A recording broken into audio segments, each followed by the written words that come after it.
Selamat pagi Bapak Ibu sekalian. Mari kita membuka Alkitab kita. Kita baca dari Roma pasalnya yang ke-12. Kita membaca Roma pasal yang ke-12, ayatnya yang pertama sampai yang ke-8.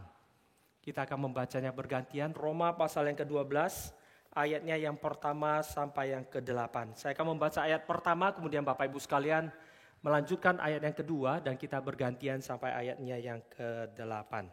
Roma pasal ke-12 ayatnya yang pertama sampai yang ke-8. Karena itu saudara-saudara, demi kemurahan Allah, aku menasihatkan kamu supaya kamu mempersembahkan tubuhmu sebagai persembahan yang hidup, yang kudus dan yang berkenan kepada Allah. Itu adalah ibadahmu yang sejati. Ayat kedua.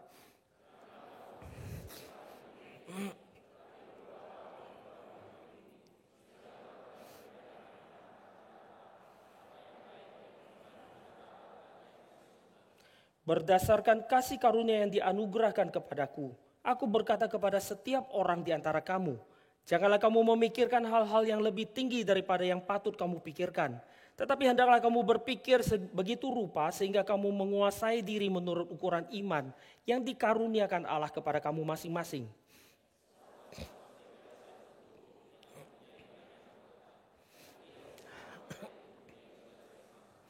Demikian juga kita, walaupun banyak adalah satu tubuh di dalam Kristus, tetapi kita masing-masing adalah anggota yang seorang terhadap yang lain.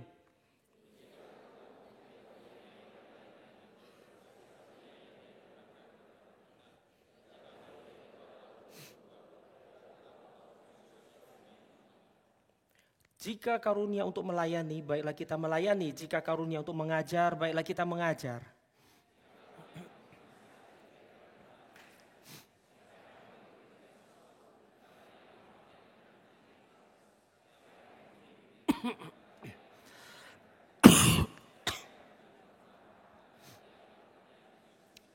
Mari kita berdoa. Bapa di surga, berkatilah kami ya Tuhan pada pagi hari ini, ketika kami sekali lagi datang ke hadirat-Mu, di hari perhentian-Mu yang kudus.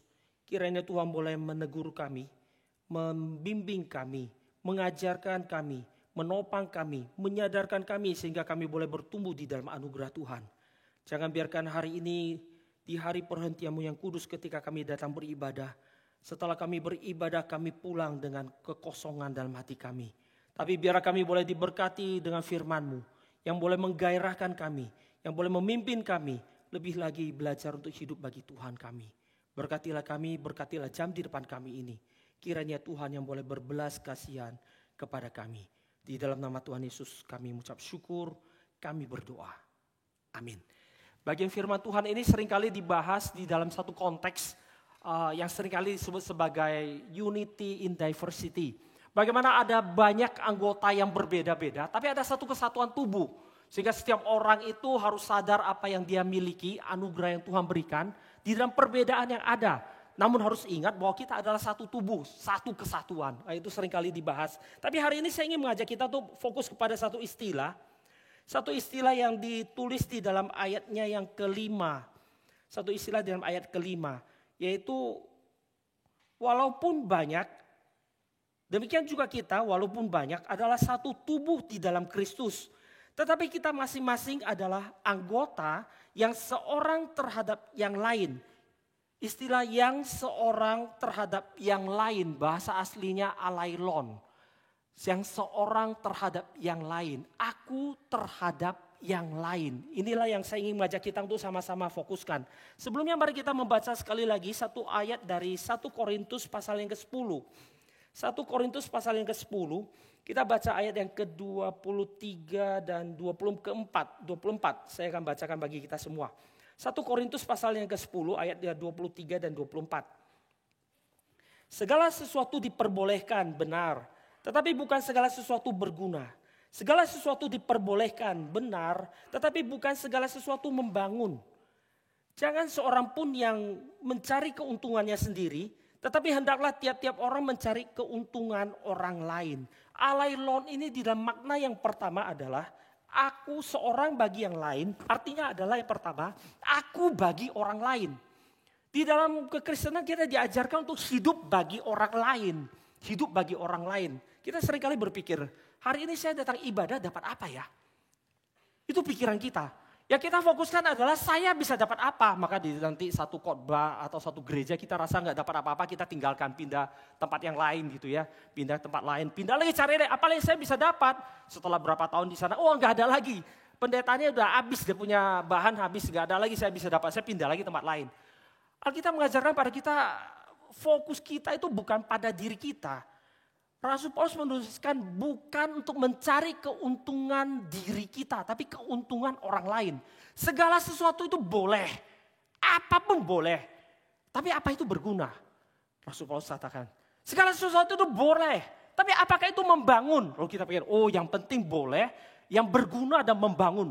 Yang berguna bagi saya dan membangun saya. Saya sorry. Bentar. Bukan yang membangun saya, tapi fokusnya bukan di situ. Bukan yang berguna bagi saya, tapi mencari keuntungan orang lain. Untuk orang lain. Fokusnya adalah untuk membangun dan berguna bagi orang lain. Saya diberikan anugerah adalah untuk orang lain, bukan bagi saya. Bukan bagi saya. Maka inilah nantinya yang menjadi satu perbedaan antara kita sebagai tubuh Kristus dengan yang disebut dengan dunia ini. Jangan kamu serupa dengan dunia ini. Dunia ini mencari apa yang buat dirinya. Yang dia pertahankan adalah bagianku. Ketika kita bekerja, kita mempertahankan kursi kita. Ketika kita bekerja, kita mempertahankan wilayah kita. Ketika kita bekerja, kita mempertahankan keuntungan bagi kita. Segala sesuatu kita lihat dari kita. Kalau saya nggak dapat, maka kita marah. Saya tinggalkan tempat ini. Saya nggak dapat lagi kok apa-apa. Mestinya saya loh yang diperhatikan. Bahkan termasuk nanti ketika kita belajar teologi. Belajar teologi itu apa? Supaya saya mengenal Allah saya. Ya betul sih, nggak ada salahnya gitu ya. Tapi saya mengenal Allah untuk apa? Rasul Paulus mengajarkan, saya belajar teologi, saya beribadah, saya bertumbuh, saya mendapat karunia dari Tuhan, anugerah dari Tuhan adalah untuk yang lain. Kenapa saya harus belajar? Supaya saya boleh menjadi berkat bagi orang lain. Kenapa saya harus bertumbuh? Supaya saya boleh menjadi berkat bagi orang lain. Kenapa saya harus berjuang? Supaya saya boleh dipakai Tuhan bagi orang lain. Inilah nanti makna pertama dari alailon. Bagi orang lain, bukan bagi saya. Tadi pagi waktu berangkat ke sini, tiba-tiba di depan katedral Istiqlal itu macet luar biasa. Lalu lihat jam, udah 7:05 masih belum bisa jalan. Pelan-pelan, 7:10 masih belum bisa jalan. Masih di depannya itu katedral. Lalu hati saya bergumul. Sepanjang minggu ini, sepanjang tadi malam saya gak tidur, terus berpikir alailon. Kita bagi orang lain. Memberikan orang lain. Memberikan keuntungan bagi orang lain. Mestinya saya berhenti loh. Buka jendela, silakan Pak, silakan lewat. Tapi kalau bisa silakan lewat, tadi pagi saya gak datang gitu. Ini fakta kehidupan kita sehari-hari. Kita diperhadapkan dengan dunia yang terus bersaing, tapi kita disuruh untuk memberikan jalan bagi orang lain gitu. Di tengah-tengah bekerja juga begitu. Saya harus perform, saya harus excellent supaya kursi saya nggak hilang. Tapi kita diajar bagi orang lain. Ini kekristenan. Ini kekristenan membuat kita harus mulai berpikir berbeda. Bagaimana saya itu, kalaupun saya itu diberikan anugerah, saya itu excellent, saya bisa bergerak dan saya bisa bertumbuh dan bekerja dengan excellent. Saya bisa melakukan banyak hal dan saya bisa bertumbuh di dalamnya. Itu bukan supaya saya dilihat hebat, bukan. Bukan saya dilihat orang, saya ini loh yang paling hebat, bukan. Tapi supaya saya boleh menjadi berkat bagi orang lain. Ini jarang sekali kita ajarkan atau bahkan kita belum pernah berpikir untuk ngajarin anak-anak kita itu. Anak kita ngajarin, ini ya sekolah baik-baik. Supaya lu jadi orang. Bukan supaya lu jadi berkat bagi orang. Bener gak? Kita ngajarin mereka, ingat kamu mesti bertumbuh, berkembang. Kamu mesti excellent. Supaya kamu jadi yang paling hebat. Supaya seluruh dunia lihat, kamu ini loh anak papa, anak mama. Kita gak pernah ngajarin mereka, kamu harus berkembang. Maksimalkan dirimu. supaya kamu bisa dipakai Tuhan menjadi berkat bagi orang lain. Dan inilah ajaran Alkitab. Bagaimana kita boleh belajar menjadi orang yang terus berkembang dan melihat bagi orang lain apa yang saya bisa kerjakan. Tuhan ngajarin kita untuk memperhatikan yang lain, melihat yang lain.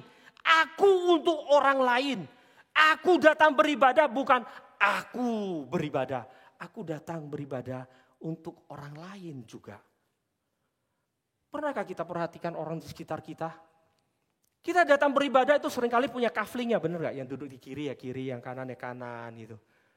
Yang duduk tengah-tengah, yang atas-atas selalu gitu. Kecuali tempat kita diduduk orang ya kita geser sedikit, radius 3 meter lah kira-kira. Lalu kita lihat sekitar kita, oh iya, Ko Jerome gak datang minggu ini. Kita ngabsen, dalam hati kita, gak datang, pernah tua. Minggu depan, gak datang lagi Ko Jerome. Ini mana nih orangnya ini, mana ini? Setelah 3 tahun dalam hati kita, udah gak benar itu, pastilah dia udah punya masalah itu. Lalu kita dalam hati kita bukan, aku tuh ditaruh Tuhan, di dalam kebiasaan, duduk di sana buat apa? Buat perhatikan sekitar kita loh. Bukan untuk ngabsenin orang, syukurin gak datang. Setelah 3 juta tahun kita pikir, mana Ko Jerome? Gak ada, udah pindah ke Mars gitu. Terus ya sudah, dia nggak ada, ya udah memang udah pindah ke sana, udah bukan urusan kita dia. Kita dipanggil untuk memperhatikan yang lain, melihat yang datang, tampangnya. Mungkin dia dalam hatinya sedang menangis, di dalam hati kehancuran, dalam tangisan dia datang beribadah hari ini. Aku didudukan Tuhan di sini untuk dia, senyuman buat dia. Pak Tong pernah cerita satu kisah di dalam sejarah Tiongkok ada seorang pujangga. Dia begitu kecewanya dengan zamannya. Dia begitu kecewanya dengan orang sekitar dia. Dia begitu kecewanya dengan seluruh pemerintahan yang ada. Dia kepengen bunuh diri. Lalu dia bilang, saya akan keluar kali ini. Ketika saya keluar, ada satu orang saja yang senyum kepada saya gak akan bunuh diri. Apa yang terjadi? Sepanjang jalan dia keluar dari rumahnya, jalan sampai ke jembatan di atas sungai, gak ada yang senyum kepada dia. Akhirnya dia lompat dan mati. Kita jangan-jangan tuh diberikan Tuhan punya muka yang cakep, yang bisa senyum. Gak kayak saya, muka nyebelin katanya. Tapi kita gak mampu bahkan senyum kepada orang lain di sekitar kita pun kita gak mampu. Aku bagi orang lain di dalam hal yang bahkan gak usah bayar, senyum gak usah bayar itu. Olahraga otot 70 biji katanya. Gak tahu mesti tanya 70 berapa biji otot yang di sini kok sekali senyum. Senyum buat orang lain. Hidup bagi orang lain. Ada orang itu hidupnya bagi dirinya sendiri. Yang penting saya tidak lakukan ini. Yang penting saya tidak ini. Yang penting saya gitu. Saya kan benar, saya kan lurus, saya kan saya. Tuhan ajarkan pada kita bagaimana kita perhatikan. Saya harus belajar. Kenapa mesti belajar? Karena saya harus jadi berkat bagi orang lain. Saya harus hadir. Kenapa harus hadir? Karena untuk menguatkan saudara-saudaraku yang lain. Kadang-kadang kita males datang PA. Males datang PD. Kenapa? Persoalan doa. Saya bisa doa sendiri di rumah. Iya betul bisa doa sendiri di rumah. Bahkan bisa doa sendiri di WC. Bisa. Tapi Tuhan mengajarkan pada kita untuk hidup bagi orang lain. Bagaimana saya datang untuk menjadi kekuatan bagi orang lain. Sehingga saudara kita datang waktu berlutut berdoa lihat. Oh bukan cuma saya loh. Ternyata banyak saudara-saudaraku yang kita bisa sama-sama berdoa. Begitu sulitnya hari ini. Di dalam pemikiran kita. Untuk hidup bagi orang lain. Untuk hidup bagi orang lain. Selama saya tidak mendapatkan, maka saya tidak akan. Selama saya tidak mendapatkan apa yang saya mau, tidak ada keuntungan bagi saya, maka saya tidak akan melakukannya. Itulah nanti menjadi pertimbangan kita. Rasul Paulus mengingatkan kepada kita. Kita orang Kristen bukan begitu. Belajar untuk menghidupi hidup bagi orang lain. Alailon. Hal yang kedua. Bukan saja aku bagi orang lain. Tapi yang disebut dengan yang seorang terhadap yang lain. Adalah kita itu memiliki relasi yang relatif. Relatif di dalam arti kerelatifan, saya tidak bisa hanya berpikir, oh saya excellent. Tapi saya harus tahu di dalam kerelatifan saya bagi orang lain. Di dalam keseimbangan, keutuhan yang ada. Saya harus tahu sampai di mana saya harus berhenti. Saya kasih contoh ini satu tubuh, kan pakai tubuh Kristus gitu ya. Satu gambaran yang sederhana. Jempol mesti tahu dia bertumbuh di dalam konteks tubuh ini sampai mana. Jempol tidak bisa mengatakan, oh kaki dari lahir sampai sekarang sudah tumbuh 5 kali lipat panjangnya. Jempol mengatakan, enak aja saya cuma 2 kali. Saya juga punya hak yang sama. Di dalam tubuh yang sama, sebagai anggota punya hak yang sama. Kalau kaki punya hak memanjangkan bertumbuh 5 kali, saya sebagai jempol mesti 5 kali. Jempol kita sepanjang gini. Lalu nanti telunjuk lebih panjang lagi. Jari tengah lebih panjang lagi. Ini panjang-panjang. Akhirnya tangan kita segede gini. Kalau telapak tangan segede gini, kira-kira kepala kita segede apa? Kepala dari lahir sampai kita dewasa, tumbuhnya itu cuma berapa persen tuh? Berapa puluh persen, gak terlalu banyak gitu. Kaki berapa ratus persen.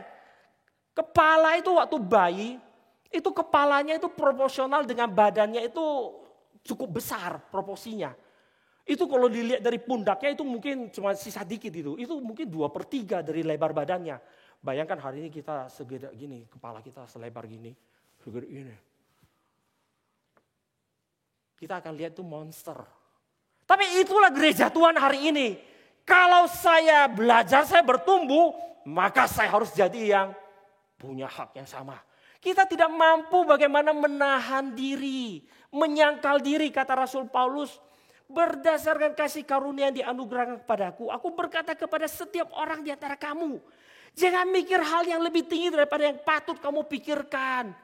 Sudah kamu itu memang begitu, jempol memang begini, udah terimalah kamu jempol. Jangan mikir aneh-aneh, kamu mau seperti kaki. Jangan juga aneh-aneh mau seperti mata. Mata dari kita lahir sampai kita mati itu tumbuhnya gak terlalu banyak. Enak aja dia boleh tidak bertumbuh. Aku juga jempol kita sekecil gini. Nanti tangan kita sekecil gini gitu. Mau megang apa udah gak bisa gitu. Padahal udah dewasa gitu. Gak bisa, pikirkan seperti yang harus kita pikirkan. Jangan mikir aneh-aneh. Tetapi hendaklah kamu berpikir begitu rupa sehingga kamu dapat menguasai diri menurut ukuran imanmu. Iman inilah yang membawa kita melihat kepada keseluruhan tubuh Kristus. Sehingga kita mampu menguasai diri kita. Di mana kita berhenti. Di dalam nanti perjanjian lama ada satu konsep yang dikembangkan oleh orang Yahudi dengan sangat luas. Kita hanya tahu di dalam konsep yang sangat sempit gitu ya. Yaitu konsep tentang sabat. Sabat itu dimulai dengan ketika Allah menciptakan dunia ini sampai pada hari ke-6. Maka pada hari ke-7 dikatakan Allah berhenti. Allah istirahat dari karya atau pekerjaan penciptaannya. Allah berhenti. Ini konsep ini nanti memulai dengan sabat. Maka manusia harus tahu dia berhenti di hadapan Tuhan. 6 hari bekerja, hari ke-7 sabat. Lalu kita cuma mengerti itu. Bagi orang Yahudi itu dikembangkan luas. Bukan saja kita harus tahu kapan kita harus datang berhenti di hadapan Tuhan. Tapi kita juga harus tahu berhenti di hadapan manusia. Digambarkan dengan ketika mereka datang ke hadapan Tuhan. Di bait Allah. Maka semua orang harus tahu siapa dirinya. Perempuan sampai di sini. Anak-anak sampai di sini. Laki-laki boleh lebih jauh. Imam boleh masuk lebih jauh. Imam besar lebih jauh lagi. Imam besar yang dapat undi yang boleh masuk sampai kepada ruang Maha Kudus. Mereka harus tahu di mana mereka berhenti. Konsep ini mengajarkan nanti di dalam relasi, di dalam kehidupan bermasyarakat. Kita harus tahu kita berhentinya di mana. Kita terpengaruh dengan pemikiran barat hari ini. Saya 14 tahun di Jerman. Waktu pulang dari Jerman itu saya perlu waktu yang cukup lama untuk detox. Detox apa sih? Detox orang Jerman itu kalau udah tahu benar, dia akan nabrak. Dia gak peduli. Saya benar, maka saya berani ngomong. Berani itu. Kenapa berani? Gak perlu takut. Kenapa? Benar. Kalau benar gak perlu takut. Bukan masalah takut. Menahan diri, menyangkal diri, menguasai diri, ini problemnya. Saya dulu pernah sama teman saya orang Jerman di mobil dia nyetir. Di Jerman itu aturan jelas gitu ya, nggak kayak Indonesia, teriak yang jelas itu menang gitu. Di sana itu jelas aturannya. Rechts for links. Kanan itu punya prioritas, itu lebih daripada yang kiri. Jadi kalau mobil saya dari sini ada mobil datang. Mobil ini kanannya saya. Mobil ini kirinya dia. Maka yang lihat kalau ini, oh ini kanan, berarti ini duluan. Karena dia kalau lihat dari sini ini kiri, dia harus berhenti. Lihat dari sini ini kanan, ini mesti jalan dulu. Itu aturannya, sederhana. Singkat cerita saya di mobil itu, kami benar. Kami ada di sisi kanan. Datangnya dari sisi kiri. Teman saya tuh jalan gak kenceng loh, mungkin cuma 30 km per jam itu.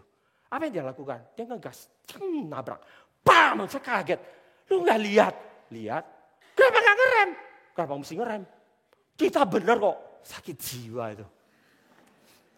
Karena saya benar maka saya boleh tabrak. Panggil polisi datang, iya kamu benar dia salah. Udah dia mesti ganti rugi, asuransi dia ganti ini. Tapi kan mobil kita masuk bengkel berminggu-minggu. Terus dia mesti jadi naik bus, jadi ribet. Otaknya itu loh sempitnya sampai cuma segede kotak korek api kali. Yang penting saya benar, saya tabrak gitu. Saya waktu baru pulang dari Jerman otak saya kayak gitu. Kalau benar saya akan berdiri, saya gak peduli itu siapa. Mau itu orang tua, mau itu malaikat, mau itu setan, mau itu siapa saja. Saya rasa benar, saya akan berdiri, saya akan ngomong. Pokoknya ini mesti begitu. Beraninya luar biasa. Kenapa terdidik di Jerman itu? Dan sakit jiwa kebawa sampai sini.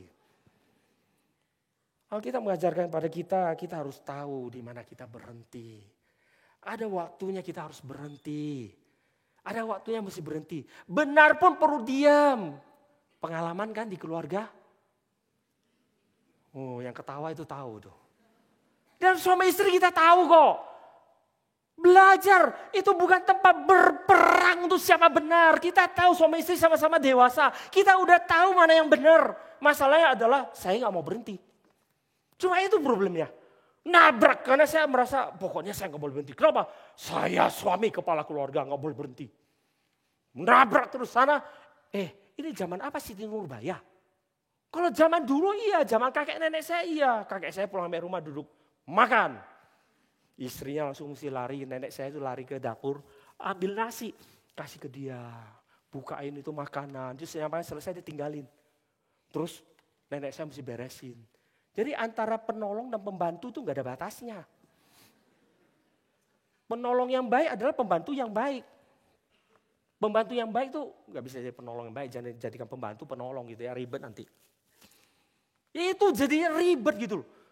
Zaman dulu tuh, zaman Siti Nurbaya, oh iya perempuan mesti taat. Hari ini kan zaman modern kita persamaan hak, perempuan juga gak mau ngerem. Ketika dua-dua tidak tahu di mana harus berhenti, maka apa yang terjadi? Nabrak habis-habis, jebret.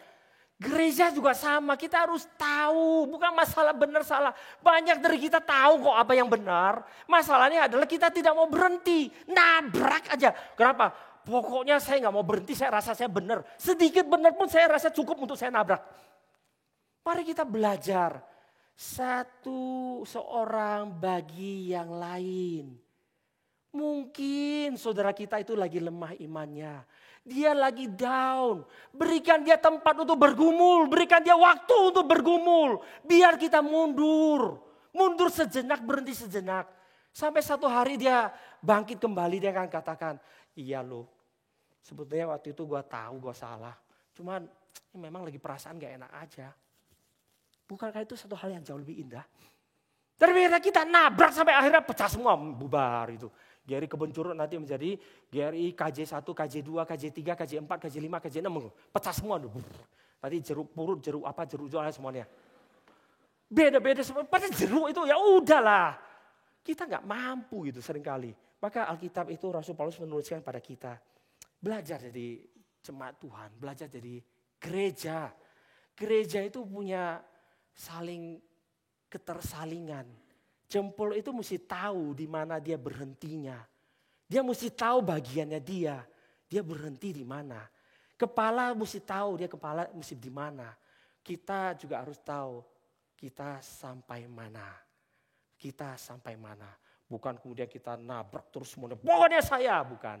Hal yang ketiga, ketersalingan adalah melihat kepada keseluruhan. Seorang bagi yang lain. Yang lain ini bukan cuma satu. Yang lain itu adalah keseluruhan tubuh Kristus. Tangan tidak pernah hidup bagi dirinya sendiri. Ketika kita jalan, seluruh tubuh ini akan mengimbangi tubuh ini untuk berjalan. Bagi seluruh tubuh. Kaki ini berjalan buat tubuh seluruhnya, bukan dia. Kemarin saya di Fires itu tanahnya itu tanah merah, licin kalau kena air itu ya. Hampir jatuh. Begitu mau jatuh, tangan itu atau mulut lah yang bisa ngomong gitu. Gak bisa teriak, mampus lu, terus biar jatuhin.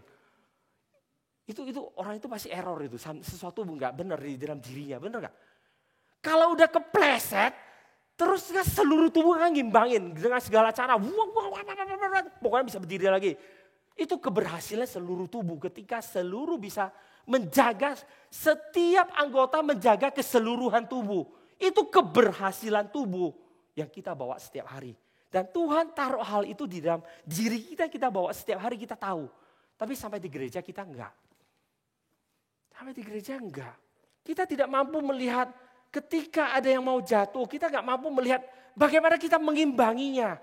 Bagaimana kita bisa menghibur dia. Bagaimana kita bisa menarik dia. Bagaimana kita bisa menahan dia jangan sampai jatuh. Jangan sampai seluruh tubuh ini ambruk dan jatuh. Kita cuma berpikir, untung bukan saya. Dia jatuh, oh iya dia jatuh. Untung bukan saya. Terus kita doa, Tuhan terima kasih. Seperti orang Farisi gitu ya. Untung saya bukan seperti si pemungut cukai di belakang. Aku bersyukur Tuhan, karena aku dilahirkan sebagai orang Farisi, orang yang hidup benar, dan pasti masuk surga. Aku umat Tuhan. Untung Tuhan mengatakan, bukan begitu. Umat Allah bukan begitu. Umat Allah harus tahu bagaimana menopang yang lain. Bagi keseluruhan, melihat keseluruhan, demi keseluruhan, saya harus seperti apa? Saya harus seperti apa? Banyak dari kita tidak mampu melihat diri saya bagi keseluruhan yang ada. Dan Alkitab mengajarkan, mengingatkan kita satu kali lagi. Minggu depan pemilihan. Apa itu? Penatua, diaken, diakones. Bagi keseluruhan gereja ini, saya perlu berdoa baik-baik. Bagi kebaikan gereja ini, saya perlu berdoa baik-baik untuk menghadirkan orang yang mau Tuhan hadirkan. Bulan depan, bagi kebaikan bangsa dan negara kita perlu berdoa baik-baik untuk menghadirkan orang yang bisa memimpin bangsa negara ini. Bukan berpikir, terserah. Siapapun yang menang, gak ada urusan sama gua. My life akan terus will go on. Pokoknya akan berjalan lancar terus, sisanya don't care. Itu bukan pandangan Kristen. Itu bukan pandangan Kristen. Kita harus punya pemikiran keseluruhan. Keseluruhan gereja ini mesti seperti apa. Saya mesti bertindak seperti apa untuk membuat keseluruh gereja ini boleh berdiri dengan benar. Boleh utuh adanya. Dan boleh semuanya itu bertumbuh di dalam keutuhan yang lengkap. Bukan membiarkan, saya pasif aja biarin. Saya gak kerja. Bayangkan tangan ini kalau gak mau kerja, kita punya tubuh. Kita jalan cuma bisa gerak kaki. Tangan ini terus. Mau ambil barang gak mau dia. Apa urusan sama gue gak mau ngambil gitu. Mau apa? Terus mulut itu cuma makan buat dirinya. Kita kan jadi apa? Tubuhnya jadi apa? Cacat. Itu namanya cacat. Ketika kita pasif untuk tidak melihat keseluruhan, ketika saya pasif dan tidak memberikan diri saya bagi keseluruhan, kita menjadikan tubuh ini cacat. Sama seperti ketika tangan kita gak mau gerakin. Dia gak mau bergerak, mata gak mau buka, biarin aja capek. Saya gak mau buka, mau apa? Enak aja saya lihat capek-capek, terus semua yang boleh dinikmati, enak aja. Ya kalau enggak mata yang lihat, siapa yang lihat? Jari. Gitu. Apa? Itu tugasnya dia, kata Rasul Paulus. Demikianlah kita mempunyai karunia yang berlain-lainan menurut kasih karunia dianugerahkan kepada kita. Jika karunia itu untuk bernubuat, baiklah kita melakukannya sesuai dengan iman kita. Jika karunia untuk melayani, baiklah kita melayani. Jika karunia untuk mengajar, baiklah kita mengajar. Jika karunia untuk menasihati, baiklah kita menasihati dan seterusnya. Kita mengerjakan itu karena karunia Tuhan bagi kita. Dan karunia ini adalah untuk seluruh tubuh. Mata melihat untuk seluruh tubuh. Kaki berjalan bagi seluruh tubuh. Tangan ini berfungsi bagi seluruh tubuh. Mari kita bertanya. Saya hadir bagi siapa? Hari ini kita ibadah dalam tempat ini bagi siapa? Bagaimana saya boleh hadir dan beribadah bagi seluruh tubuh Kristus di tempat ini? Bagaimana saya boleh menjadi yang berkat bagi seluruh tubuh di tempat ini? Ini menjadi satu pergumulan yang harus kita pelajari. Bayangkan ketika kita melihat orang yang, atau nggak usah lihat orang lain. Ketika kita melihat tubuh kita sendiri cacat itu. Betapa susahnya. Dan kita tidak merasa itu sesuatu yang indah bagi kita. Bukan yang indah, bukan? Apa yang indah? Ketika semuanya berfungsi dengan baik. Mata pada tempatnya bisa berfungsi melihat. Hidung pada tempatnya dan bisa bernafas. Itu tangan pada tempatnya bisa memegang. Kaki pada tempatnya bisa berjalan. Semua anggota pada tempatnya. Dan bisa melakukan fungsinya yang dianugerahkan kepada dia. Lalu semuanya fungsi ini berjalan dengan baik di dalam tempatnya, pada tempatnya. Mata bisa melihat tapi tidak ada bukan di kaki. Mata mesti pada tempatnya dan menjalankan fungsinya, mata di atas jangan di tempat lain gitu. Kita harus belajar dan mengerti bagaimana dan di mana bagian saya dan saya hidup bagi keseluruhan.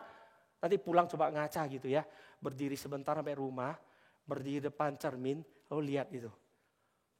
Lihat analisis tubuh kita sendiri gitu. Lalu belajar berpikir, saya itu siapa?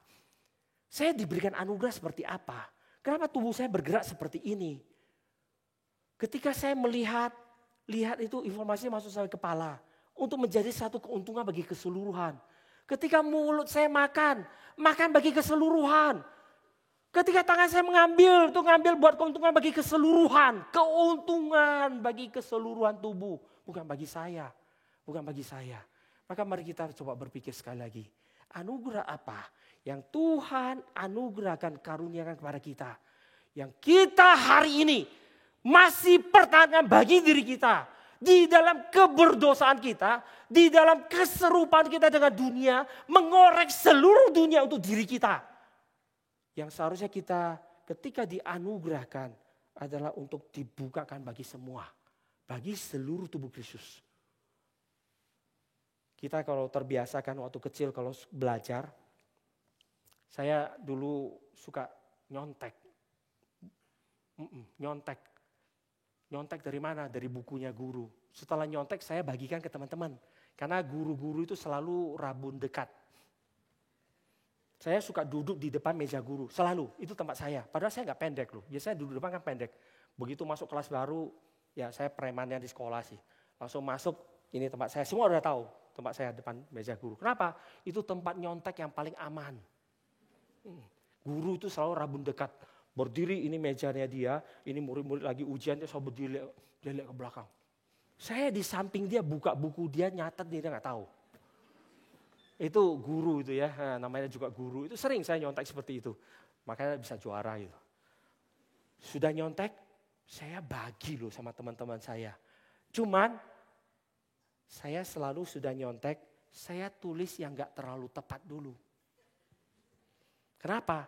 Gak rela berbagi kepada yang lain yang coba bayangkan. Saya capek-capek nyontek, resiko di saya. Bagi ke dia 100, enak aja. Bagi ke dia 80 dong, saya catatnya yang kira-kira udah nyontek mau lihat, angkat kasih lihat. Udah, sudah selesai, saya baru tambahkan yang lainnya. Kalau pilihan berganda, itu ada guru yang agak goblok gitu ya. Supaya dia gampang mengoreksi, maka dia ada kunci jawaban di buku catatan dia, saya buka, isi aja semua. Nanti tinggal beberapa yang 5-6 biji yang saya hafal, saya tutup kasih yang lain. Udah, nah yang terakhir itu saya isi. Saya 100, yang lain 90. Itu cara berpikir kita, demikian juga di dalam dunia persilatan kan. Suhunya ngajar, itu bos itu yang hebatnya. Ngajar ke muridnya 90%. Dari 90% ke muridnya 80%. Turunnya 70%. Setelah 10 generasi belajar sembarangan, gak tahu apa aja yang dia pelajari. Udah gak ada lagi perlu dipelajari, udah ngada-ngada itu semuanya, udah mengada-ngada. Alkitab gak mengajarkan begitu. Tubuh kita tidak pernah mulut makan, lalu dia cuma telan 90%, 10% dia sisa buat dirinya, disimpan di sini. Terus makan 90%, 10 lagi. Simpan makin gede untuk memperbesar dirinya. Lama jadi kanker di mulutnya itu. Enggak pernah. Mulut itu makan dengan sukacita dan dia salurkan bagi semua. Bertumbuh. Alailon. Bagi orang lain, perhatikan orang lain, hidup bagi orang lain. Alailon. Tahu saya itu batasan saya di mana. Menguasai diri terhadap orang lain, menguasai diri. Alailon itu adalah bagaimana saya bagi semua. Dan yang terakhir, alailon itu berbicara tentang orang lain bagi saya. Banyak orang bisa jadi guru dan kepengen jadi guru. Saya ngajar kamu ya, dengar baik-baik. Saya ngajar, saya jadi berkat. Tapi kita tidak mampu belajar dari orang lain. Gak mampu kita tunduk sama orang lain. Apalagi kita kok udah merasa, saya pertama terlahir jenius. Kedua terlahir malaikat. Ketiga saya itu loh bakalan menjadi penerus gerakan reform Injili nomor 1. Kita udah gak bisa dengar siapapun itu. Kita udah anggap kita adalah oke lah, kita bukan anak Allah tapi tangan kanannya anak Allah. Sudah gak ada yang bisa ngajarin kita loh. Kita udah menjadi orang, saya bertumbuh tuh. Akhirnya kita gak bisa belajar dari orang lain.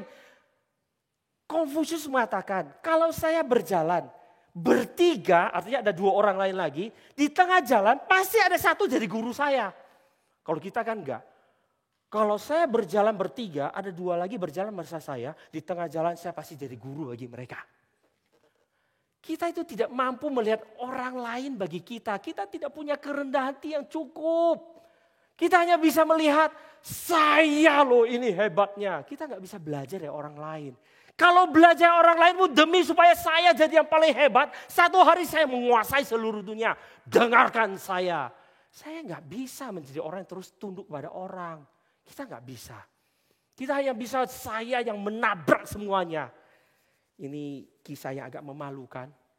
Ketika MRI Berlin baru mulai di Jerman. Kami tidak punya hamba Tuhan. Lalu dulu itu tahun 99. Belum ada internet. Jerman udah ada, Indonesia belum ada. Nggak bisa streaming gitu, nggak ada streaming. Maka kami kebaktian itu pakai video kaset beta 8. Ini buat anak muda itu barang mesti lihat di museum kali. Udah nggak ada barang kayak itu. Beta 8. Itu mesti titip orang dari Indonesia bawa ke sana. Jadi mesti irit-irit peran putarnya. Lalu kebaktian 1 minggu 4 kali gimana? Kami telepon ke Jakarta. Gak bisa Pak Tong. Itu kirim cuma 5 biji. Kalau kami putar setiap minggu 1 bulan habis. Gak ada orang tiap bulan ke Indonesia ngambil. Pak Tong jawab, ya sebulan sekali dong.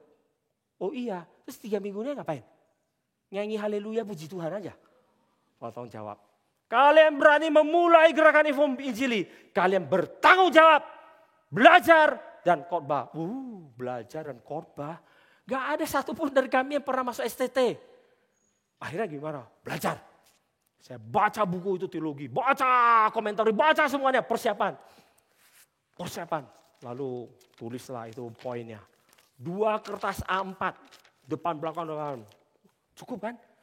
Gitu banyak loh itu catatannya. MRI Berlin. Saya naik ke atas. Khotbah. Satu persatu. Saya masih ingat, saya khotbah dari Efesus. Itu hampir seluruh kitab Efesus saya khotbahkan. Baca dari komentarnya William Hendrickson. The New Testament Grid. Itu raksasa perjanjian baru. Baca semua, rangkum. Lalu menjadi poin 2 lembar itu. Saya khotbahkan. Semangat khotbahnya dengan semangat gaya Pak Tong. Khotbah udah selesai. Selesai. Lihat jam, kaget. Cuma 5 menit. Begitu saya turun, Bu Lingkan tahu ya, datang salamin saya. Sung, di dalam sejarah gerakan reform Injili, rekor ini tidak akan pernah dipecahkan. Selamat. 5 menit. Kebaktian MRI Berlin tuh dari awal sampai akhir cuma 35 menit. Karena korbannya cuma 5 menit. Itu enggak ketahuan Pak Tong, ketahuan saya dipenggal waktu itu. Lalu saya berpikir, saya mesti belajar. 5 menit, gila ya ini ya. Masa khotbah cuma 5 menit. Saya udah semangat banget, lu catat 2 lembar. Waduh, 5 menit, habis gila benar. Pulangnya rumah, ada kaset-kaset speak. Saya dengar Pak Tong khotbah. Analisis. Pinter kan kita kalau analisa orang kan pinter. Oh, Pak Tong khotbah kayak gini. Oh, bagus. Oh, kayak gini caranya. Oh, elaborasi kayak gini. Belajar. Saya juga bisa. Apalagi kuliah di Jerman, pasti belagu gitu. Masa cuma Pak Tong bisa, saya juga bisa. Wow, next khotbah, catat lagi. 2 lembar lagi bolak-balik. Kali ini pasti enggak 5 menit. Saya khotbah, gaya seperti Pak Tong. Saya khotbah 2,5 jam. Begitu turun, Bu Lingkan salamin saya. Sung, yang bisa nandingin lu melampaui ini cuma Pak Tong. Terus saya jawab, bukan maunya saya, nggak punya pengalaman homiletik. Kebablasan, kayak orang itu naik tol, kelewatan exit. Udah mesti muter lagi satu Jakarta sampai ke sini lagi, karena nggak tahu jalan lain. Muter lagi satu Jakarta, balik baru exit itu. Repot. Saya mesti belajar yang benar, tapi terlalu sombong kita merasa saya sudah cukup. Maka selesai sampai sini, saya sudah menjadi orang yang tidak perlu belajar lagi. Di situ saya belajar kemudian. Belajar untuk menjadi murid. Apa namanya murid? Murid itu seumur hidup itu terus belajar sama orang lain. Gak ada dari kita yang Superman, gak ada. Gak ada. Kita bisa belajar dari siapa saja. Pak Tong bahkan mengatakan, dari orang yang membencimu tetap kamu bisa pelajari. Karena itu adalah bocoran dari Allah. Hukuman Allah yang mungkin akan datang kepada kamu sekarang. Itu bocoran yang sekarang kasih tahu kamu. Kerusakanmu yang kamu harus pelajari. Belajar. Membuka diri terus belajar. Bukan ketika saya sampai kepada satu titik, saya sudah sempurna, gak perlu belajar lagi. Banyak dari kita sudah merasa, saya sudah 10 tahun di GRI. Saya sudah 20 tahun di GRI. Bahkan ada yang mengatakan, saya di perut mama saya sudah di GRI loh. Lebih lama daripada siapapun itu ya. Saya di perut mama saya sudah di GRI. Artinya saya sudah tahu semuanya.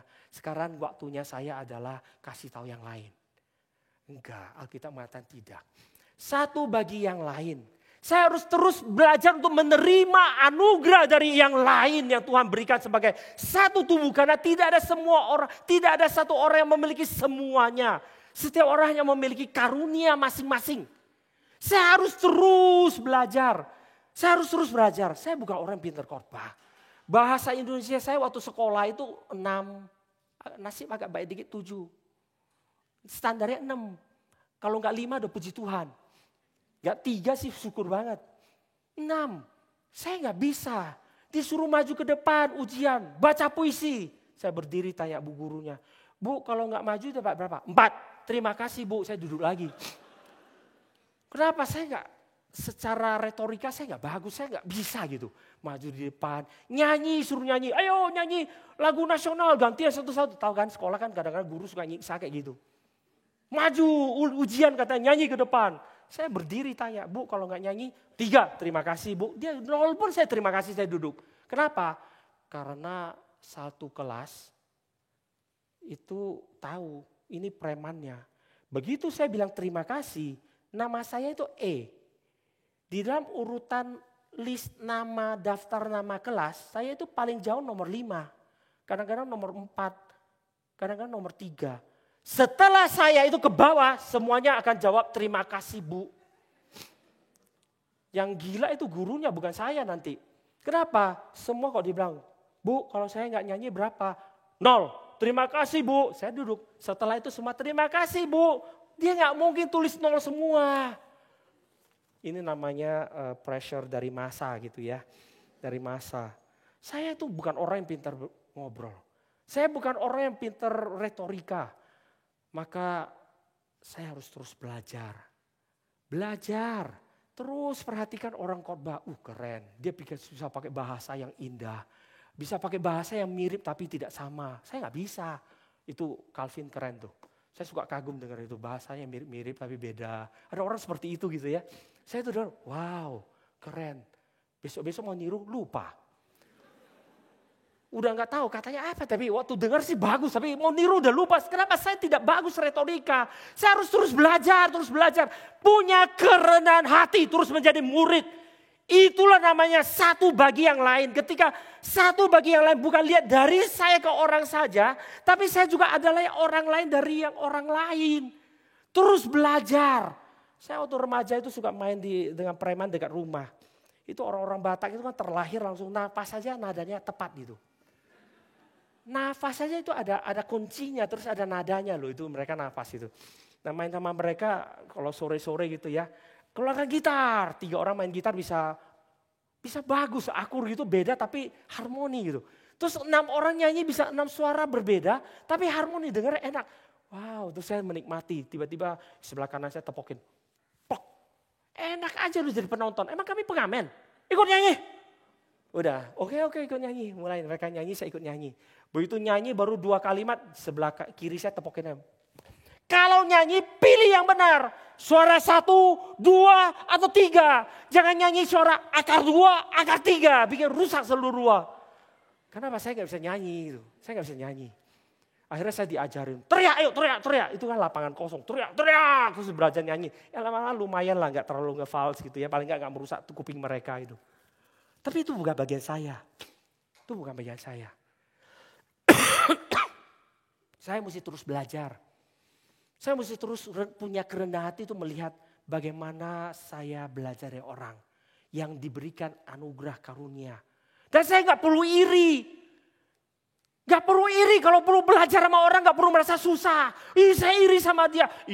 Si Sally pintar nyanyi. So hebat banget dia nyanyi terus, emang cuma dia. Terus kita gak bisa nyanyi, cuma bisa kritik gitu. Bukan itu panggilannya gereja, bukan itu. Gereja ketika melihat orang bisa, saya boleh mengucap syukur, saya boleh belajar untuk belajar sampai batasan yang saya boleh capai, yang Tuhan anugerahkan bagi saya. Mengucap syukurlah untuk itu, mengucap syukurlah. Bukan melihat ketika lihat Calvin, wah korbannya bagus. Oh ini kurang ajar ini, nyalip. Angkatan berapa? Tahun berapa Vin? Oh, wah ini junior yang gak boleh lewatin saya, enak aja gitu. Terus kita di belakang gitu. Gak bisa. Setiap orang punya anugerah yang berbeda. Ada orang itu mukanya itu anugerah itu senyum, kemana-mana senyum, bikin adem di mana-mana. Kalau saya kemana-mana itu bawa hawa neraka, itu mukanya nyebelin soalnya. Ya saya mesti belajar orang senyum, oh senyum. Saya mesti belajar senyum. Saya dulu ketika di Jerman kerja di restoran. Awal-awal saya gak punya skill, mesti kerja di pabrik, kerja di restoran. Lalu tampang saya kan nyebelin. Bos saya kasih tahu. Lu kalau jadi pelayan senyum. Kalau nggak bisa senyum, pakai plester aja kalau nggak. Akhirnya saya belajar senyum, kemana-mana senyum. Senyumnya itu sampai nggak ada batasannya gitu, nggak tahu batasan. Satu kali ada satu pelanggan datang makan. Pas dia mau pulang, mantel dia itu nggak ada. Sisa mantel di sana warna hitam tapi bukan punya dia, ketukar sama punya orang. Dia datang, mana mantel saya? Orang udah panik, udah marah gitu, saya senyum. Kenapa? Cuma mantel loh. Muara besar dia. Mantel sesuai kamu masih senyum ketawain. Loh saya dimarahin itu ya. Belajar, mari kita belajar. Belajar itu gak pernah berhenti. Bukan saya belajar senyum. Kemana-mana senyum. Dikira orang gila masuk ke rumah sakit jiwa nantinya. Kita harus belajar orang senyum. Senyumnya itu seberapa jauh. Kapan senyum? Jangan lupa belajar. Kapan senyum yang seperti apa? Kita butuh belajar juga. Mari kita belajar. Belajar bukan untuk berhenti dan menjadi guru. Belajar adalah saya boleh memaksimalkan diri saya. Sehingga saya boleh menjadi indah di dalam seluruh tubuh. Indah dalam seluruh tubuh. Yang namanya jempol itu bertumbuh, bukan jempol itu apa sih? Oh jempol tulangnya, cuma tulangnya tumbuh. Ininya enggak. Ototnya terlalu kecil-kecil kayak waktu baru lahir. Enggak bisa. Mesti tumbuh di dalam proporsi yang ada. Mungkin saya tidak punya karunia retorika. Tapi panggilan menjadi hamba Tuhan. Saya mesti berkhotbah. Apa yang saya mesti lakukan? Bikin khotbah. Mikir. Jadi gimana? Latihan. Setiap kali mau khotbah latihan. Berulang kali. Dulu catat. Gimana? supaya jangan 5 menit dan jangan 2,5 jam. Maka saya khotbah. Selesai lihat jam. 1 jam 15 menit. Oh lumayan, tapi kepanjangan. Saya bukan Pak Tong. Ulang lagi. Latihan lagi. Lihat jam. 1 jam. Kurangin dikit lagi. Khotbah latihan lagi. Ketiga kali 45 menit. Latihan terus bisa 0 loh. 0 itu kurang-kurang. Kalau kita ngomong cerita sesuatu makin sering makin pendek kan. Lama-lama udahlah itu memang gitu. Titik selesai gitu. Ceritanya makin lama di-concise gitu. Akhirnya saya ngeri, ini gimana khotbah yang bisa stabil. Jangan sekarang saya latihan tuh 45 menit, di atas mimbar saya khotbah sisa 5 menit, celaka saya. Makanya mesti latihan berulang kali. Sampai hari ini, semalam saya gak tidur. Otak saya berputar terus ulang lagi. Mirip tapi gak sama, oke lah. Ulang lagi, lihat jam. 1 jam, kurangin. Latihan lagi, 40 menit kurang. Latihan lagi. Ya udah, hari ini dalam anugerah Tuhan gitu ya. Latihan, belajar untuk terus menjadi murid, menjadi orang yang punya kerendahan hati, menerima anugerah, belajar dari yang lain. Saya kalau ada kesempatan saya sering dengar Pak Tong bagaimana dia itu berkhotbah. Dulu saya pernah, kenapa saya bisa 2,5 jam? Karena Pak Tong itu berkhotbah, dia masuk ke satu poin, dia bisa keliling sampai ke ujung dunia, dia bisa balik lagi poin kedua. Keliling, sampai ke ujung dunia lagi, balik ke poin ketiga. Keliling sampai ke Mars, bisa balik lagi. Terus nanti poin keempat, keliling sampai ke matahari, terus balik lagi. Terus saya bisa simpulkan di tengah-tengah dunia di Kemayoran. Wow. Kita setelah berputar, apa ya tadi baliknya gimana ya, mampus gua. Itu makanya 2,5 jam kelewatan exitnya nggak bisa balik gitu, nggak tahu baliknya di mana gitu. Kita tahu kita udah mesti balik tapi mana baliknya, tapi kan nggak bisa diam, lanjut aja terus 2,5 jam. Belajar. Saya kalau ada kesempatan saya suka dengar Pak Tong bagaimana dia pergi keliling, kok banyak maksudnya gitu ya, keliling kemana terus dia bisa balik. Dia bisa pergi, bisa balik. Ada keindahan, keluasan, tapi ada keseriusan, ada satu benang merah yang bisa didapat. Dan bisa ada suatu kesimpulan yang luas tapi tajam. Belajar. Gak pernah selesai belajar. Dengar orang khotbah, wow ini bahasanya bagus. Wow ini personal, wow ini semangat. Wow ini bagaimana membuat itu menjadi belajar. Mari kita belajar. Sekitar kita itu banyak orang yang berbeda, semua berbeda. Napas saja berbeda. Bagaimana kita belajar sama orang lain. Lihat orang lain, dia bisa loh dengar khotbah 300 jam gak ngantuk. Saya baru 3 detik aja udah mata udah kasih buka. Bagaimana belajar ya dia? Ini pengalaman lagi gitu ya, pengalaman lagi. Saya sampai di Jerman, kami mesti baca buku banyak sekali. Satu mata kuliah kadang-kadang mesti baca buku 1 meter, 1,5 meter. Itu disusunnya gini ya, numpuknya bukan berdiri gini 1 meter. Gini 1 meternya. Baca setengah mati. Kita orang Indonesia gak biasa baca kan. Di sekolah nggak ada yang suruh kita baca paling, ayo baca gitu, kita nggak pernah baca punya. Sampai di sana mesti baca begitu banyak. Saya tanya teman saya, lu baca gimana? Perpustakaan dong. Oh, itu gunanya perpustakaan ya. Di Indonesia perpustakaan gunanya tuh buat kumpulin buku doang. Iya buat kumpulin buku dan nggak ada yang minjem gitu. Terus akhirnya, saya besok pagi ikut dia ke perpustakaan. Dia duduk, saya duduk.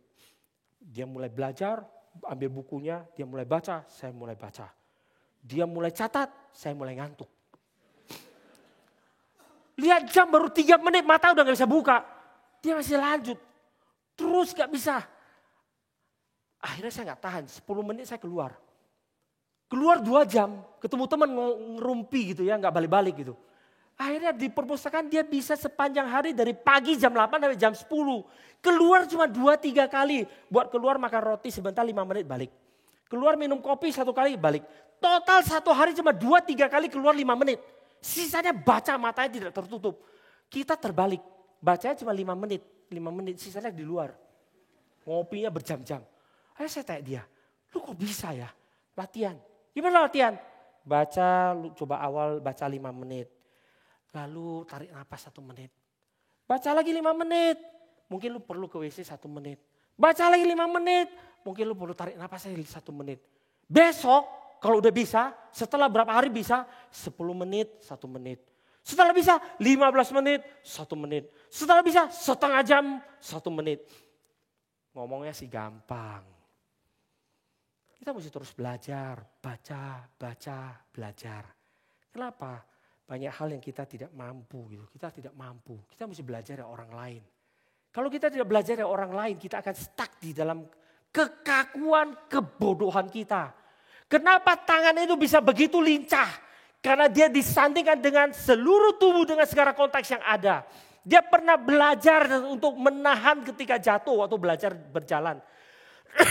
Tangan pernah belajar untuk mengambil barang yang mata lihat, enak dan mau dimakan. Tangan ini pernah juga di tengah-tengah kegelapan, di tempat kaki saat jalan, tempat yang gelap, mau nggak mau dia memegang untuk menggantikan mata untuk berjalan. Di dalam seluruh tubuh, segala konteks yang berbeda ini menghadirkan satu tangan yang excellent. Kalau dia terpisah dari badan, ditaruh di meja dari awal, maka dia cuma sebegitu. Karena dia nyantol di seluruh tubuh dan dia belajar dari seluruh tubuh, melihat, lalu kemudian bagaimana dia berjalan mau jatuh, menyimbangi di dalam ketika berjalan dan seterusnya. Maka tangan kita itu excellent hari ini. Pernah lihat bayi? Bayi baru lahir tangannya nggak bisa loh. Anak saya baru lahir setelah berapa bulan belajar pegang. Begitu pegang nggak bisa lepas, kita tarik-tarikan sama dia. Sampai berapa bulan dia belajar buang, belajar lepas. Udah belajar lepas dia senang. Akhirnya padahal dia bergumul juga waktu dia pegang. Gimana lepas gitu. Setelah berapa bulan dia belajar udah bisa lepas. Waktu dia bisa lepas dia bahagia luar biasa. Akhirnya saya bisa lepas. Maka ketika dia ambil barang, buang. Udah bisa buang. Buang. Kenapa buangnya ini sampai kok gak bisa lurus. Satu hari dia belajar buang, udah bisa lurus buangnya. Senangnya luar biasa, ambil barang selalu buangnya lurus gitu. Tung, dia senang. Kenapa? Ada improvement. Dan dia terus belajar. Di dalam konteks tubuhnya. Kenapa? Mata melihat pertama buang itu ke sini. Kedua melihat buang ke sana. Mesti ke sini. Mata ke sana. Bukan ke sini. Dia belajar lagi ke sini. Oh enggak dapat. Oh buang sana lihat lagi ke sini. Akhirnya ketika mata melihat benar ke sini. Ajaran mata menjadikan dia mampu melempar dengan benar. Tangan menjadi improve. Dia maju. Bagaimana saya bisa maju? Kalau saya tidak berelasi dengan saudara saya seiman di tempat ini. Di dalam pelayanan yang ada saya cuma datang beribadah. Saya bisa dapat apa ya? Saya bisa dapat apa ya? Oh hari ini ya lucu juga sih pendeta kayak badut itu. Terus besok pulang. Minggu depan datang lagi. Oh pendetanya satu ini bukan. Oh bukan. Oh ini bukan badut. Ya udahlah siap-siap ngantuk aja. Bukan, kita bukan datang beribadah untuk itu. Kita beribadah datang untuk bagi yang lain. Memperhatikan yang lain, menopang yang lain, membangun diri saya supaya saya boleh menjadi berkat yang lain. Dan saya tahu bagaimana berelasi, di mana saya harus berhenti. Saya belajar berelasi menjadi saya tahu bagaimana berelasi dan berhenti. 20 tahun saya pulang dari Jerman, belajar untuk berhenti. Karena di Jerman saya nggak tahu berhenti. Saya cuma tahu benar tabrak, gak peduli. Kan benar kok. Saya jujur. Jujur itu bukan segala-galanya. Benar itu bukan segala-galanya. Tapi tahu bagaimana menguasai diri. Tuhan Yesus benar gak? Benar. Dia tahu gak ketika dia diadili. Ketika dia diadili ada prajurit di belakang pegang tongkat pukul kepalanya. Dia tahu gak?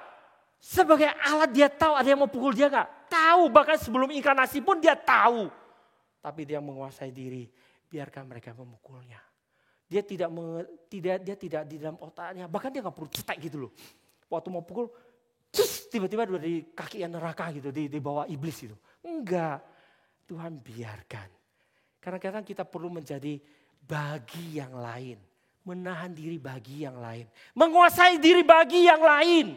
Karena orang lain perlu ruang dan perlu waktu. Di tengah-tengah relasi ini kita belajar yang keberdosaan kita bahkan. Belajar bukan saja saya berdosa. Orang lain juga berdosa. Dia butuh ruang dan waktu. Mari kita belajar. Menahan diri bukan terus mengangkat jari. Si Calvin itu loh. Si Calvin itu hari ini gak baca Alkitab dia. Bukan. Mari kita mendoakan dia. Mungkin ada kesulitan.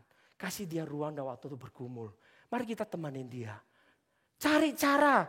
Tiba-tiba dia kan pendeta. Dia gak baca Alkitab. Gimana cara bikin dia itu bangun kembali? Walaupun namanya bangun, dia mesti dibangunkan juga gitu.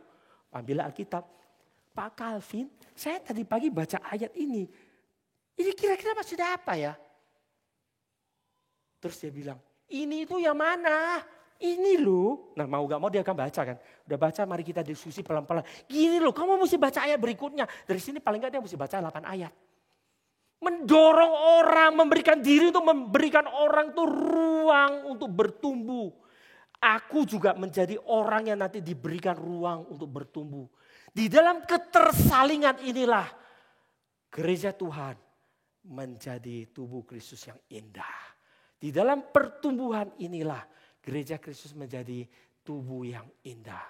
Apa jadinya kalau saya tidak mau bergerak? Apa jadinya kalau saya rasa di tempat ini saya nggak dapat apa-apa? Saya pergi, saya marah dan saya pergi. Mata marah, enak aja lihatnya cuma itu aja. Lalu dia menggulingkan diri, cepreng keluar. Apa jadinya tubuh ini? Lalu tubuh ini satu lagi mengatakan, enak aja kaki bisa segitu. Aku pun mau lebih besar. Lalu tangannya sebesar ini. Mata kurang satu, tangan segede King Kong gitu. Terus buncitnya kayak siapa itu? Julaihud. Terus itu secara satu kaki, aku gak mau bertumbuh dia pendek. Kita jadi monster. Gak ada keindahan yang terlihat dari luar. Maka tidak heran gereja tidak menjadi sesuatu yang menarik bagi dunia. Gak heran. Karena orang dunia ketika melihat gereja, sama aja dalam gereja sikut-sikutan. Sama aja orang gereja itu gak ada nama cinta kasih. Ini bagian berikutnya bicara cinta kasih. Sama aja gereja. Taunya itu cuma bagaimana, aku gak senang gue tusuk dia. Apa bedanya gereja sama dunia? Gak ada, maka tidak ada keindahan. Tubuh Kristus itu indah ketika alailon ini dihadirkan. Inilah keindahannya. Mari kita belajar. Di dalam berelasi satu dengan lain, belajar. Mulai sekarang coba perhatikan kiri kanan.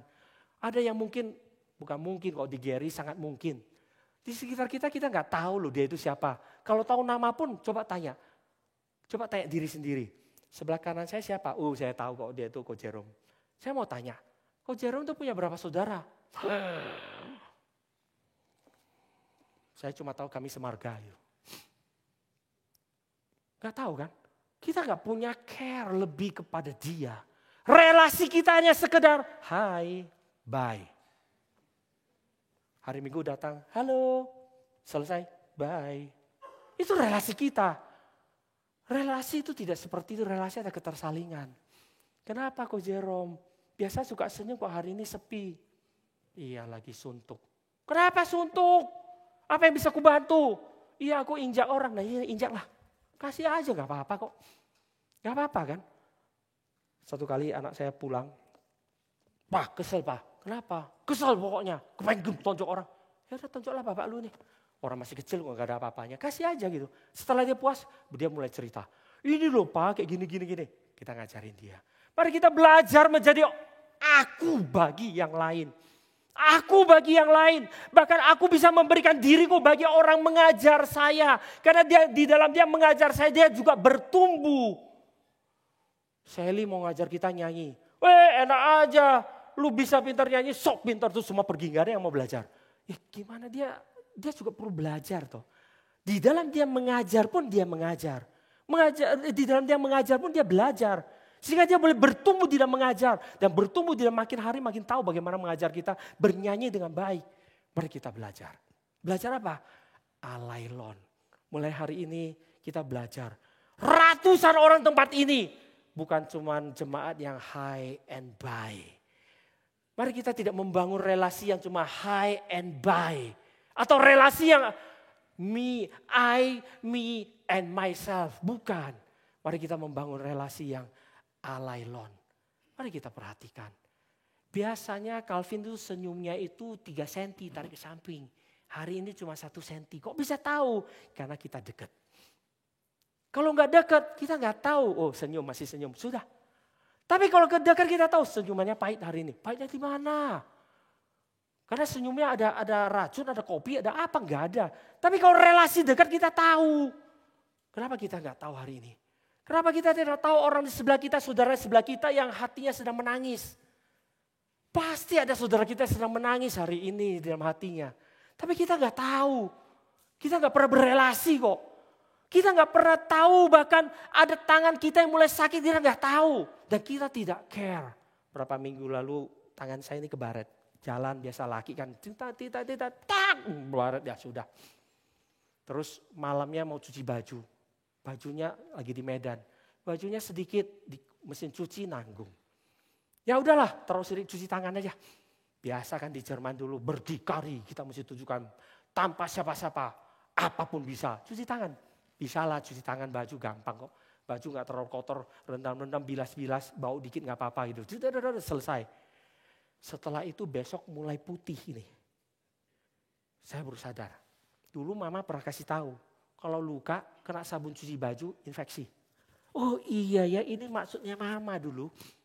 Saya baru sadar, udah putih. Gak apa-apa lah, biarin aja. Kita kan dulu preman, cuma merah infeksi dikit, apa jadi biarin aja, biarin. Setelah berapa hari, segede ini, 1 koin itu. Terus apa yang terjadi? Mestinya kan cari obat, saya pergi cari obat ke apotik. Ada gak antibiotik? Ada, terus orang lihat, gede banget, ingat ya 3 kali sehari, jangan lupa ya Pak, ya itu infeksinya terlalu gede. Nanti kalau worst case-nya itu bisa kemana-mana beradang, itu amputasi loh. Kurang ajar juga itu apotekernya itu. Ngomong sampai amputasi itu, sumpahin amputasi kali itu. Saya pulang, udah taruh. Kenapa taruh? Karena itu tangan kiri tidak bisa membiarkan tangan kanan luka. Udah yang luka kamu, puji Tuhan saya bukan di tangan kiri loh, tangan kanan. Untung di jari telunjuk kanan bukan telunjuk kiri. Mampus lu. Gak bisa loh. Ketika melihat ini luka maka saya mesti pergi beli obat. Dan beli obat itu bukan jari ini, coba pergi beli sendiri loh. Gak bisa jalan tuh gak bisa, jari ini gak bisa loncat kayak ulat gitu, pergi beli gak bisa. Seluruh tubuh ini pergi beli obat, pulang lagi seluruh tubuh ini, buka jari ini obatin sehari 3 kali sampai dia sembuh.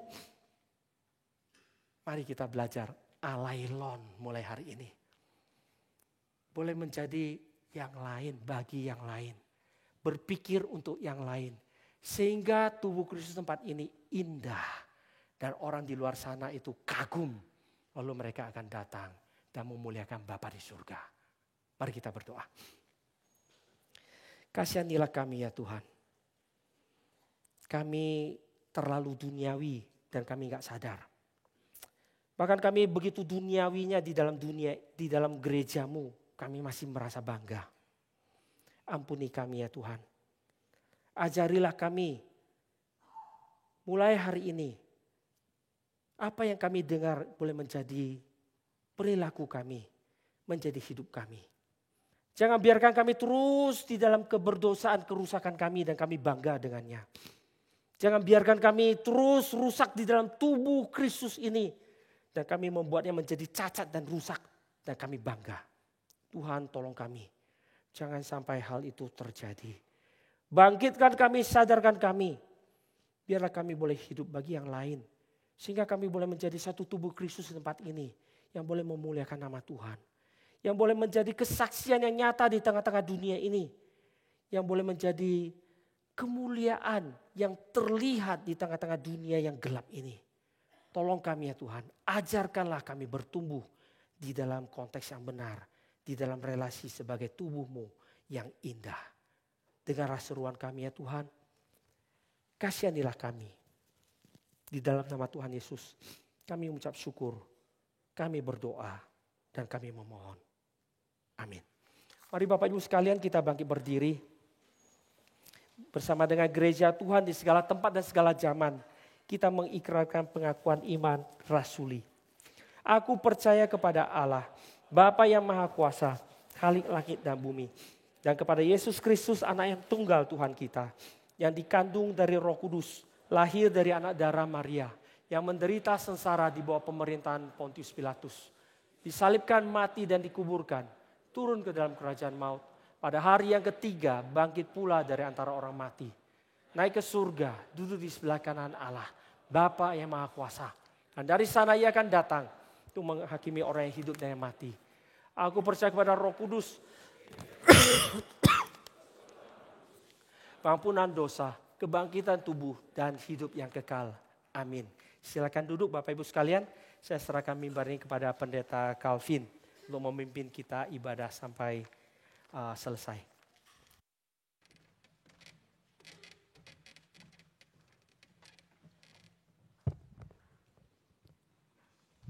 Selamat siang saudara-saudara. Tenang saja, saya masih di sini. Saudara-saudara yang dikasihi oleh Tuhan, ada beberapa pengumuman yang ingin saya sampaikan. Yang pertama, hari Rabu ini kita akan meneruskan pembahasan dalam pemahaman Alkitab mengenai bahasa roh. Apakah itu bahasa surga?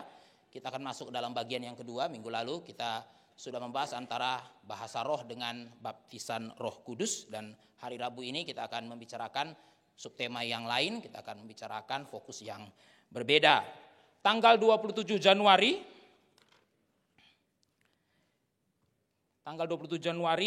kita akan mengadakan pemahaman Alkitab yang kapel pertama kita tahun 2024 dengan tema menjaga kesehatan emosi dalam pernikahan. Ya, saudara-saudara, Pendeta Stephen Tong mengatakan pernikahan itu seperti kota yang berkubu, orang yang di luar pengen masuk ke dalam, orang yang sudah di dalam pengen pergi keluar. Saudara Tuhan ya. Mengapa? Kalau sudah masuk pengen keluar, karena ternyata saudara-saudara pernikahan itu bisa menyebabkan isu-isu mental health. Saudara-saudara ya. Ya, saudara-saudara yang sudah menikah lebih dari 5 tahun pasti tahu apa yang saya katakan ini. Ya, jadi itu sebabnya dalam PA yang kapel pertama tahun ini kita akan berbicara mengenai kesehatan emosi dalam pernikahan. Tanggal 20 Januari PA Pemuda akan melanjutkan pembahasan mengenai menikmati Allah dan menikmati hidup dengan subtema menikmati Allah di dalam komunitas. Dan bulan ini kita akan mengadakan pelayanan penginjilan ke penjara.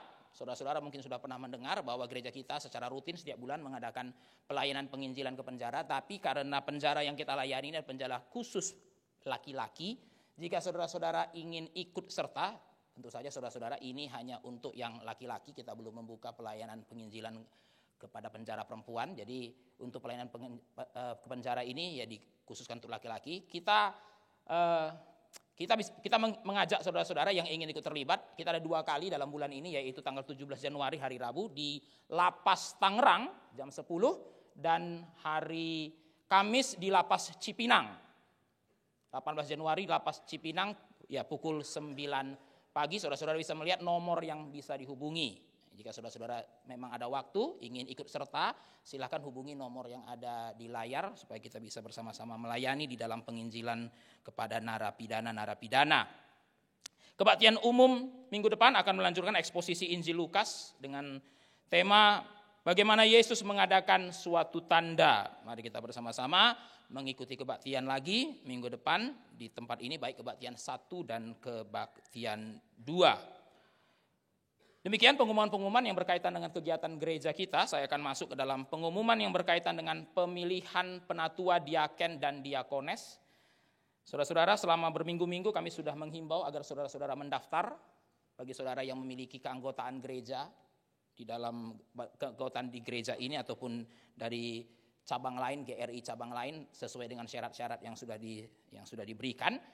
Saudara-saudara, tanggal pemilihannya itu adalah 21 Januari minggu depan. Jadi tolong jangan lupa, saudara kasih oleh Tuhan, minggu depan adalah hari pemilihan. Dan ini adalah salah satu hari yang bersejarah di dalam GRI Kebun Jeruk karena kita belum pernah mengadakan pemilihan penatua, diaken, dan diakones. Itu sebabnya saudara-saudara yang sudah mendaftar, saudara-saudara diharapkan hadir karena pemilihan akan dilakukan di akhir kebaktian, baik kebaktian 1 maupun kebaktian 2. Ada beberapa hal yang saya ingin notes untuk saudara-saudara yang memiliki hak pilih. Yang pertama, saudara-saudara, waktu masuk ke gereja minggu depan, tolong jangan langsung masuk ke ruang ibadah, singgah dulu di lantai 1 ada meja panitia untuk mendapatkan kertas atau surat suara. Ya, saudara-saudara ya, untuk mendapatkan kertas atau surat suara. Kami juga meminta supaya saudara-saudara membawa KTP supaya memverifikasi apakah saudara yang mengambil surat suara itu sama dengan saudara yang mendaftar. Ya saya percaya saudara-saudara kita ini kan baik-baik semua lah saudara-saudara ya. Tidak ada masa bayaran dan tidak ada apa-apalah saudara-saudara ya. Saya percaya kita semuanya ini baik-baik. Tapi saudara Tuhan kan kita juga tetap harus mengantisipasi orang-orang berdosa ya saudara-saudara ya. Karena pemilu kan pemilu kan tanggal 14 Februari. Takut-takut saudara-saudara ya, aura-aura 14 Februari sudah masuk di tanggal 21 Januari ya. Jadi mencegah hal seperti itulah ya. Oke, yang kedua, teknis pemilihan akan diberikan oleh Pak Carlos setelah kebaktian. Jadi tolong nanti waktu kebaktian sudah selesai, tolong jangan langsung bubar. Bagi saudara yang memiliki hak suara jangan langsung bubar, karena nanti akan diberikan teknis pemilihan suaranya. Jika saudara-saudara belum mendaftar, dan saudara memang memiliki hak pilih tapi belum mendaftar, silahkan mendaftar sampai tanggal 15 Januari pukul 00.00 malam. Saudara Tuhan ya.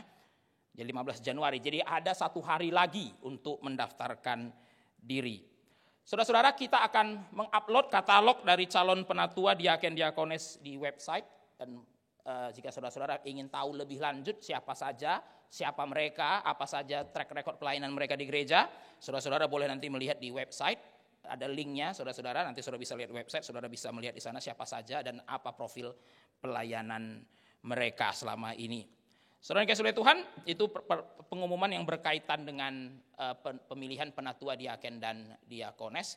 Saudara-saudara, ada satu buku yang ditulis oleh Pendeta Eri, Gembala Sidang MRII Tokyo, buku untuk anak-anak. Jika saudara-saudara memiliki anak, saudara-saudara dihimbau bisa membeli buku ini dengan judul Kenakanlah Perlengkapan Senjata Allah. Ini satu buku yang saya rasa baik sekali untuk dibaca atau saudara-saudara bacakan untuk anak-anak saudara.